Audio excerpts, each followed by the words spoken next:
Kuat Ma'ruf bantu Ferdy Sambo habisi Brigadir J, tutup pintu agar tak kabur saat akan dibunuh. Jaksa penuntut umum menyebutkan bahwa terdakwa Kuat Ma'ruf menutup pintu dan jendela di rumah dinas Ferdy Sambo di Kompleks Polri Duren 3 agar Nofriansah Yosua Huta Barat atau Brigadir J tidak kabur saat akan dibunuh. Hal itu disampaikan jaksa dalam pemaparan fakta surat tuntutan terhadap terdakwa Kuat Ma'ruf. Padahal kondisi cuaca di rumah dinas tersebut masih terang saat Kuat Ma'ruf menutup pintu dan jendela.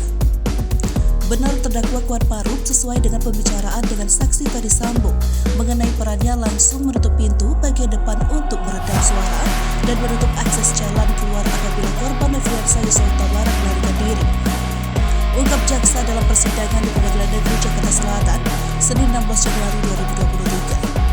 Kemudian, terdakwa Kuat Ma'ruf naik ke lantai 2 untuk menutup pintu balkon di saat kondisi matahari masih terang mendalam belum gelap, jelas jaksa. Kesimpulan tersebut didapatkan dari fakta persidangan yang disampaikan asisten rumah tangga Ferdy Sambo, Kodir Kuat Ma'ruf dan Richard Eliezer. Ini disimpulkan dari keterangan saksi Diryanto alias Kodir, keterangan terdakwa Kuat Ma'ruf dan keterangan saksi Richard Eliezer.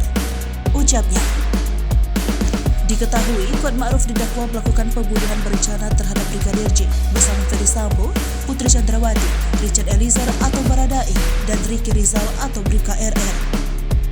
Dalam kasus ini, Kuat Ma'ruf didakwa melanggar pasal 340 KUHP subsidiar pasal 338 KUHP Junto pasal 55 ayat 1 ke 1 KUHP Junto pasal 56 ke 1 Kitab Undang-Undang Hukum Pidana.